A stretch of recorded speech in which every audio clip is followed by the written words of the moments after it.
Football বিশ্বকাপের জন্য ফ্রান্সের দলটি কেমন হলো সেটা নিয়ে এই ভিডিওতে একটু কথা বলবো। ফ্রান্সের যে দল ঘোষণা করা হয়েছে তাতে এবার যদি কেউ সম্ভাব্য বিজয়ীদের তালিকা করে তাতে ফ্রান্সের নাম অবধারিতভাবেই থাকবে। ফ্রান্সের স্কোয়াডের দিকে তাকালে আমরা দেখতে পাচ্ছি যে তাদের যে অ্যাটাকিং লাইন আপ তাতে যদি আমি বলি যে ফ্রান্সের অ্যাটাকিং লাইন আপ হচ্ছে মুহূর্তে বিশ্বের সেরা অ্যাটাকিং লাইন আপ, তাহলে আমার মনে হয় না আমার সাথে কেউ তেমন একটা দ্বিমত করবেন। তাদের অ্যাটাকিং লাইনআপে সবচেয়ে বড় নাম কিলিয়ান এমবাপ্পে, যে back to back Pichichi trophy জিতে এসেছে রিয়ালের হয়ে। যদিও তার সিজনটা ট্রফিলেস গিয়েছে এবং খুব একটা ভালো শেপে ছিল তাও না, কিন্তু তারপরেও সে সর্বোচ্চ গোলদাতা হয়ে এসেছে ইউরোপের। বিশ্বকাপ খেলতে নামবে এসহ টানা তৃতীয় ফাইনাল খেলার হাতছানি এবং দ্বিতীয়বারের মতো বিশ্বজয়ের সুযোগ আছে, এবং বলা হচ্ছে যে যদি বিশ্বকাপ জিততে পারে তাহলে এমবাপ্পে হয়তো প্রথমবারের মতো ব্যালন ডিওরও জিততে পারে। যদি সে 18 সালে এবং 22 সালের ফর্মে যে পারফর্ম করেছিল সেটার পুনরাবৃত্তি করতে পারে, তাহলে তার ভালো সম্ভাবনা থাকবে ব্যালন ডিওর জয়ের ক্ষেত্রে। আর এরপর যদি আমি নাম নেই তাহলে আছে কে, ওসমান ডেম্বেলে। ডেম্বেলে হচ্ছে বর্তমানে ব্যালন ডিওর জয়ী প্লেয়ার এবং পিএসজিকে ব্যাক টু ব্যাক উজ্জ্বল জেতানোর ক্ষেত্রে, অর্থাৎ চ্যাম্পিয়ন্স লিগ জেতার ক্ষেত্রে পিএসজির যে কয়েকজন প্লেয়ার ইফেক্টিভ রোল প্লে করেছে তার মধ্যে ডেম্বেলের নাম প্রথমে থাকবে হয়তো। তো ডেম্বেলে যদি বিশ্বকাপে যদি সেও ভালো করতে পারে এবং ফ্রান্সও ভালো করতে পারে তাহলে ডেম্বেলেরও আছে back to back Ballon d'Or জয়ের সম্ভাবনা আছে। অথচ বলা হচ্ছে যে ডেম্বেলেই একাদশে জায়গা পায় কিনা সেটা নিশ্চয়তা নেই। ফ্রান্সের অ্যাটাকিং লাইন আপ এতটাই শক্তিশালী, কারণ এমবাপ্পে হচ্ছে শিওর স্টার্টার। তো এরপরের যে নামগুলো এগুলোর মধ্য থেকে দেশম হয়তো বা কে একাদশে থাকবে কে থাকবে না সেটা নির্ধারণ করবেন।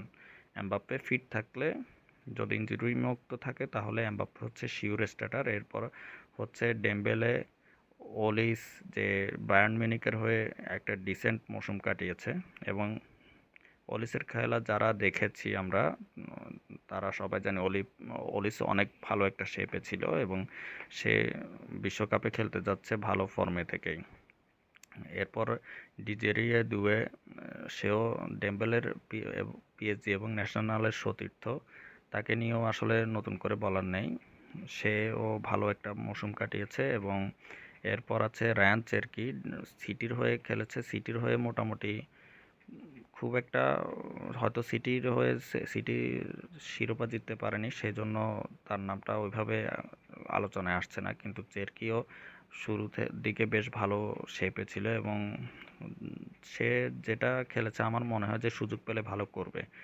এরপর আছে মার্কোস থুরাম, ইন্টার মিলানের হয়ে জিতেছে, লিগ জিতে এসেছে, সেরিয়া জিতেছে। তারপরে ব্র্যাডলি বারকোলা, জন ফিলিপস, মাতেতা, মিকনেস, একিওচি, এরা আছে 9 জন অ্যাটাকিং লাইন আপের প্লেয়ার। এদের মধ্যে মোট কথা আমি যদি নাম নেই তাহলে মোটামুটি 5 জনকে না 6 জনের নামই নিতে হবে যারা একাদশে থাকার মতো অ্যাবিলিটি রাখে। তো এর মধ্যে তাদের যে ডিফেন্স লাইন সেটাও মোটামুটি ভালোই লেগেছে। সম্ভবত সেন্টার ব্যাক হিসেবে উইলিয়াম সালিবা এবং এই উপমেকানো করবে, স্টার্ট করবে। আর গোলকিপিং থাকবে হচ্ছে, গোলকিপিংয়ের দায়িত্বে থাকবে হয়তো মাইক মাইগনান, এই আর কি। আর লেফট ব্যাক রাইট ব্যাক হিসেবে খেলার জন্য থিও হার্নান্দেস, জেলুস কুন্ডে, এরা তো আছেই। কিন্তু ফ্রান্সের যে মানে স্কোয়াডের যেটা নিয়ে সমালোচনা হচ্ছে সেটা হচ্ছে ফ্রান্সের স্কোয়াডে মিডফিল্ডারের সংখ্যা। মাত্র 5 জন মিডফিল্ডার নিয়ে দেশম বিশ্বকাপে যাচ্ছেন। ব্রাজিলেরও একই অবস্থা ছিল গতকালকে পর্যন্ত, 5 জন মিডফিল্ডার নিয়ে বিশ্বকাপে যাচ্ছিল। পরে অবশ্য একজন অ্যাড হয়েছে নতুন করে, সেটা ব্রাজিলকে নিয়ে যদি ভিডিও করে বানাই তাহলে বলবো। তো তো যাই হোক, এখন ফ্রান্সের প্রসঙ্গে আসি। যে ৫ জন মিডফিল্ডার এতে দেশম বেছে নিয়েছেন তার মধ্যে আছেন অ্যানগোলো কন্তে, ২০১৮ বিশ্বকাপ জয়ী দলের গুরুত্বপূর্ণ সদস্য। ২২ বিশ্বকাপ ইনজুরির কারণে মিস করেছে, তো এই বিশ্বকাপে খেলতে নামছে, এতে খেলতে যাচ্ছে। তো এরপর আছে আলিয়েরান সুয়ামেনি, রিয়ালের হয়ে খেলেছে। সিজনে মোটামুটি খুব একটা খারাপ খেলেনি। রিয়াল হয়তো চ্যাম্পিয়ন হতে পারেনি, কোনো কিছু জিততে পারেনি, সেই জন্য তার নাম আলোচনায় নাই। তো এরপর আছে আড্রিয়ান র্যাবিওট, এসি মিলানের হয়ে খেলেছে। খুব একটা ভালো খেলেছে এটা বলা যাচ্ছে না, এতে এই আর কি গড়পড়তাই বলা চলে। আর এরপর আছে হচ্ছে জায়ারে এমেরি, পিএসজির হয়ে খেলেছে। কেমন খেলেছে আসলে জানি না, পিএসজি খেলা ওইভাবে আসলে আমি ফলো করিনি। তো আরেকজন আছে মানু কোনে, সে হচ্ছে মোনাকোর প্লেয়ার, সরি এস রোমার প্লেয়ার। এই হচ্ছে ৫ জন মিডফিল্ডার ফ্রান্সের। তো এটা নিয়ে আসলে সমালোচনা হচ্ছে, কিন্তু আমার মনে হয় যে মানে আসলে যারা এটা সমালোচনা করছে তারা একটা বিষয় মিস করে যাচ্ছে, সেটা হচ্ছে ফ্রান্সের কোচ হচ্ছে দিদিয়ের দেশম। দেশমকে নিয়ে নতুন করে কিছু বলার নেই। তিনি ফ্রান্সের প্রথম বিশ্বকাপ জয়ী দলের অধিনায়ক ছিলেন এবং ১৪ সাল থেকে ফ্রান্সের ডাগ আউটের দায়িত্বে আছেন এবং অলরেডি দলকে ২ বার ফাইনালে নিয়ে গিয়েছেন, একবার চ্যাম্পিয়ন হয়েছেন, একবার রানার্স আপ হয়েছেন। তো দেশমের দক্ষতা, কোচিং অ্যাবিলিটি নিয়ে কারোই সন্দেহ থাকার কথা নয়, কিন্তু দেশমের আসলে সমালোচনাটা করার কারণ আমার মনে হচ্ছে যে দেশমের যে অতিরক্ষণাত্মক কৌশল বা ইয়াতে সেফ ফুটবল খেলার যে একটা প্রবণতা, এটার কারণে সমালোচনা হচ্ছে। কারণ হচ্ছে দেশমের যে হাতে যে স্কোয়াড আছে, দেশম এটাকে যদি মানে পটেনশিয়াল অনুযায়ী দেশম তার স্কোয়াডটাকে ব্যবহার করছে করছে না বা করে না, এইরকম একটা বিষয়ে দেশমকে নিয়ে সবারই মানে আপত্তির জায়গা আছে এবং বিরক্তিও উদ্রেক করে অনেকের মনে। কারণ দেশম যে স্কোয়াড পেয়ে এসেছে ১৪ বিশ্বকাপের কথা বাদ দিলে ১৮ এবং ২২ সালে তার হাতে যে স্কোয়াড ছিল, সে চাইলে আরও মানে চমকপ্রদভাবে খেলাতে পারত দলকে। চোখ ধাঁধানো ফুটবল খেলানোর মতো অ্যাবিলিটি তার স্কোয়াডে ছিল, যে স্কোয়াড ছিল তার সেই হিসাবে সে খেলাতে পারত, কিন্তু সে সেফ ফুটবল খেলার চেষ্টা করেছে। আর এটা দিয়ে সে অবশ্য সাফল্য পেয়েছে, একটা বিশ্বকাপ জিতেছে এবং একটা নেশনস লিগ জিতেছে। তো সেই হিসেবে তো সে তার সেফ জোন থেকে বের হয়নি, এটা আর কি। এখন কথা হচ্ছে যে ফ্রান্সের যে মিডফিল্ড নিয়ে আলোচনা সমালোচনা হচ্ছে, আসলে এটা নিয়ে কথা বলতে গেলে বলতে হয় যে আসলে ঐতিহাসিকভাবে ফ্রান্স মিডফিল্ড নিয়ে আসলে মানে মিডফিল্ড নির্ভর দল নয়। মিডফিল্ড নির্ভর দল বলতে যেটা বুঝি আমরা, যে স্পেন যে পজিশনাল ফুটবল খেলায় এটা যেটা এই টাইপের দলগুলোর জন্য মিডফিল্ড একটা ভাইটাল রোল প্লে করে। তো ফ্রান্সের ক্ষেত্রে এই জিনিসটা একটু কম হাইলাইট করে তা ফ্রান্স, আর ফ্রান্সে ওই মানের মিডফিল্ডার যে আসলে প্রডিউস হয়ও না সাধারণত, খুব একটা ব্যতিক্রম ছাড়া।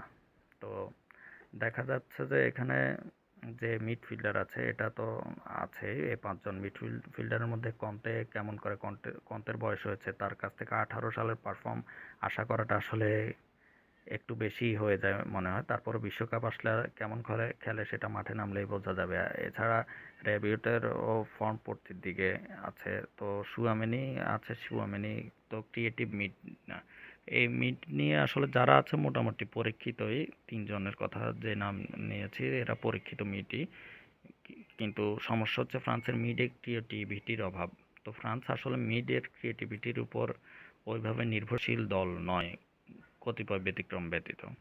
এখন যাদের কথা বলছি এর ক্ষেত্রে আবার মিডফিল্ডের যে ঘাটতি, এটা তাহলে দেশম কিভাবে পূরণ করবে সেটা হচ্ছে বিষয়। ফ্রান্স দেশমের যদি ১৮ এবং ২২ সালের বিশ্বকাপের যে স্কোয়াড ছিল তাতে যদি আমরা একটু লক্ষ্য করি তাহলে দেখব যে তার টিমে এমবাপ্পেকে ফ্রি রোল দিলেও এতে তার টিমের ইঞ্জিন ছিল আন্তোয়ান গ্রিজমান। এই বান্দার কাজ ছিল মানে এ বান্দা কি করেনি, যখন অ্যাটাকে থাকতে হবে সে অ্যাটাকে ছিল, মিডে কানেকশন করতে হলে কন্ট্রোল করতে কানেকশন এবং মিড কন্ট্রোলের দায়িত্ব যখন পালন করতে হয়েছে তখন সেটা করেছে, আবার গিয়ে ডিফেন্সও সামলেছে। তো এই বিশ্বকাপে গ্রিজমান নেই, অতএব এটা ফ্রান্স মিস করবে। কিন্তু এটাও ফ্রান্স হয়তো, এই ঘাটতিও হয়তো ফ্রান্স পূরণ করতে পারে। ফ্রান্সের হাতে ওই অপশন আছে বলেই আমি মনে করি। এখন করতে পারবে কিনা সেটা হচ্ছে খেলা মাঠে গড়ালে আমরা দেখতে পাবো। ফ্রান্সের হাতে এই অপশন আছে কেন বলছি সেটা যদি বলি তাহলে বলতে হবে যে ডেম্বেলে এবং ডিজেরিও দুয়ে এই দুইজন প্লেয়ারই পিএসজিতে খেলেছে। এনরিকেস যে সিস্টেম তাতে তাকে অনেকটা অনেকটা না বললেও কিছুটা হলেও এটা হচ্ছে নেদারল্যান্ডসের যে টোটাল ফুটবল ওই ভার্সনের ফুটবল। তো ডেম্বেলে ডিজেরিয়া দুয়ে এদের যে রোল থাকে, এরা হচ্ছে কখন স্ট্রাইকার হয়ে যাচ্ছে, কখন ডিফেন্সে চলে যাচ্ছে, আবার কখন মিডে চলে যাচ্ছে, এটা মানে বলা যেত না বা আন্দাজ করা যেত না। এটা আন্দাজ করা যেত যে তারা মাঠে যখন যেখানে দরকার তারা সেখানে থাকবে। অর্থাৎ তাদের যে টোটাল ফুটবল খেলার যে অভ্যাসটা, এটা ফ্রান্সের স্কোয়াডে, ফ্রান্সের একাদশে থাকার ক্ষেত্রে একটা বড় প্লাস পয়েন্ট হতে পারে তাদের দুইজনের জন্য, এবং দেশম সেটা কাজে লাগাবে বলেই আমার মনে হয়। তো এছাড়া অলিস আছে, রায়ান চেরকি আছে। চেরকি কিন্তু মানে চেরকিকে সিটি নিয়ে এসেছিল কেভিন ডি ব্রুইনের বিকল্প হিসেবে, এবং প্রথম মৌসুম হিসেবে চেরকি যথেষ্ট পরিমাণ ভালো খেলেছে। এছাড়া ফিজিক্যাল যে অ্যাবিলিটি, এটার জন্য আছে মার্কোস থুরাম। এই ছজনের কথা আমি নিলে বললাম। এছাড়া ব্র্যাডলি বারকোলা তো আছে। এরা আছে, জিন ফিলিপস, মাতেতা, ম্যাগনেস, অ্যাকিলিওচি। এদের কথা মানে সেভাবে বলছি না হয়তো, কিন্তু এরাও হয়তো ইয়াতে ভাইটাল মোমেন্টে কোনো করতে পারে, ইফেক্টিভ রোল প্লে করে বসতে পারে, এটা বলা যায় না। বিশ্বকাপে অনেক নতুন তারকা উঠে আসে বা লাইমলাইটে আসে, এটা আর কি।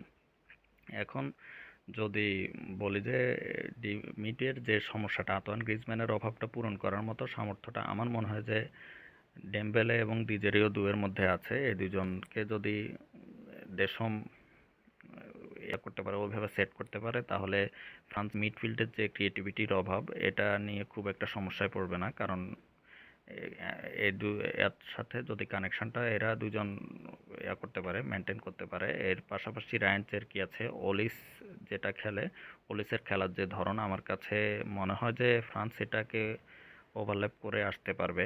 কিন্তু এছাড়া আরেকটা বিষয়, এদের ফ্রান্সের স্কোয়াডের দুর্বলতা আছে। এটা হচ্ছে গতবার যে গত দুই বিশ্বকাপে অর্থাৎ 18 এবং 22 সালে অলিভিয়ে জিরু ছিল ফ্রান্সের স্কোয়াডে, যে 18 বিশ্বকাপে একটি গোলও করেনি, কিন্তু অন্যরকম একটা রোল প্লে করেছে, যে ডিফেন্ডারদেরকে নিজের দিকে টেনে নেয়া, এরপর যার কারণে এমবাপ্পে ফ্রিলি মুভ করতে পেরেছে অ্যাটাকিং জোনে। তো এটা কিন্তু অনেক বড় একটা বিষয়। এবার এমবাপ্পের জন্য সেই কাজ কে করবে সেটা বিষয়। তো সেটাও, এই যে বললাম যে ডেম্বেলে, ডিজেরিও দুয়ে এরা আছে, এরা ঠিকই বিষয়টা সামাল দেওয়ার মতো অ্যাবিলিটি আছে। ফ্রান্সকে হেলাফেলা করার কোনো কারণ নেই। ফ্রান্স মানে যে ক্যাপাবিলিটি আছে তাদের, তারা মানে সেমি পর্যন্ত নর্মালি যাওয়ার মতো দল। এখন ফ্রান্স যদি ঠিকভাবে গ্রুপ চ্যাম্পিয়ন হয়ে পরের রাউন্ডে যায় এবং ব্রাজিলও যদি নিজ গ্রুপে পরে ঠিকভাবে এগিয়ে যায়, তো দুই দলের হয়তো কোয়ার্টারে দেখা হতে পারে, কোয়ার্টার বা দ্বিতীয় রাউন্ডে সম্ভবত। এই আর কি। সেই ক্ষেত্রে কেমন করে এটা একটা বিষয়। আর এমনিতে আমার মনে হয় যে ব্রাজিলের বিপক্ষে তো ফ্রান্সের রেকর্ড ভালো। মানে ব্রাজিলও এই বিশ্বকাপে যে শেপে আছে আমি বুঝতে পারছি না। মাঠে না খেলা করালে আসলে বলা যাবে, ব্রাজিলের পক্ষে করা যাবে। ব্রাজিলকে নিয়ে যখন কথা বলবো ভিডিও করলে তখন বলবো। তো বর্তমানে ফ্রান্সকে নিয়ে বললে বলতে পারি যে ফ্রান্সের মানে চ্যালেঞ্জ জানানোর মতো টিম খুব বেশি নেই। ফ্রান্স চ্যালেঞ্জের মুখে পড়তে পারে হচ্ছে এই মিডফিল্ড বেস্ট যারা খেলে বা এই বিশ্বকাপে ভালো মিডফিল্ড যাদের, ওইসব টিমের বিপক্ষে। ওইসব টিমের মধ্যে বর্তমানে কারা আছেন যদি তিনটা দলের নাম বলি, মানে চ্যাম্পিয়নের জন্য গত ভিডিওতে আমি যে সম্ভাব্য চ্যাম্পিয়ন হতে পারে এরকম 5টি দলের নাম নিয়েছিলাম, তার মধ্যে 3টি দলেরই মোটামুটি মিডফিল্ড আছে যারা ফ্রান্সকে চ্যালেঞ্জ করতে পারে। ভালো মিডফিল্ড আছে, যে এর মধ্যে একটি হচ্ছে স্পেন। স্পেন বরাবরই মিডফিল্ড দল এবং মিডফিল্ড দিয়েই সবাইকে করার চেষ্টা করে, মাঠে ডমিনেট করার চেষ্টা করে।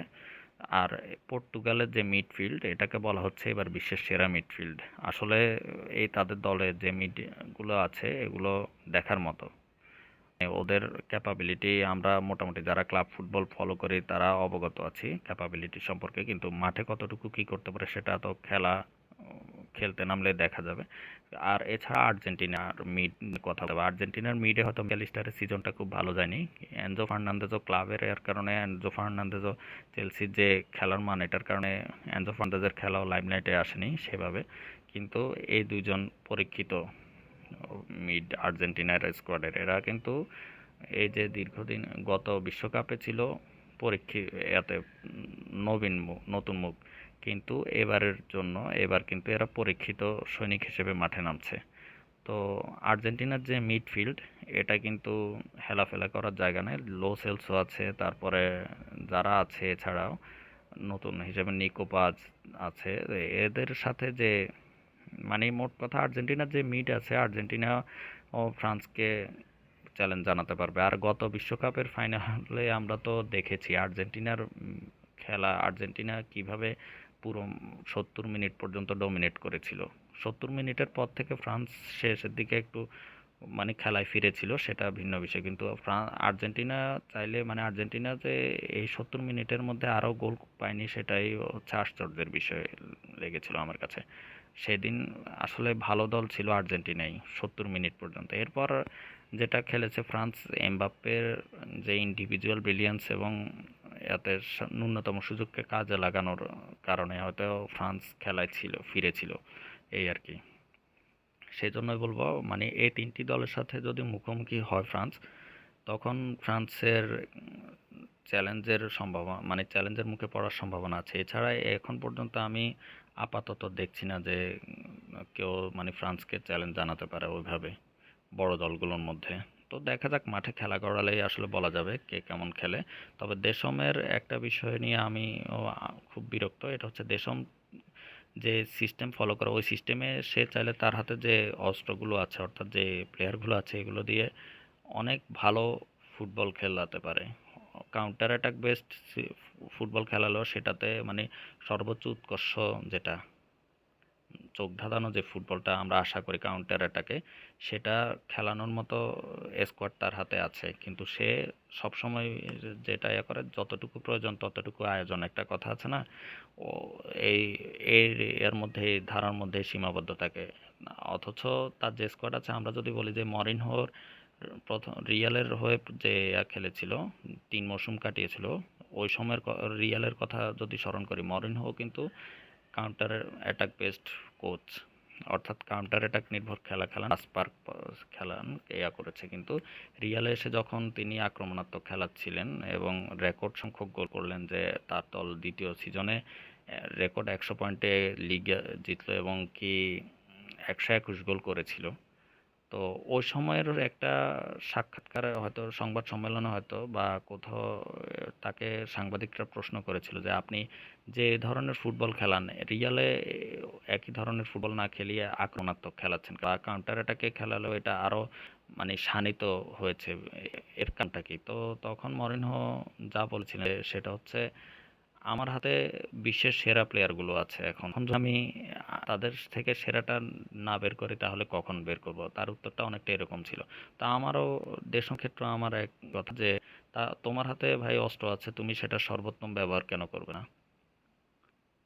এই আর কি। এখন সে যদি তার অস্ত্র সংরক্ষণ করতে চায় আসলে কিছু তো বলার নেই, কারো কিছু বলার নেই, এবং সে যদি সফল হয়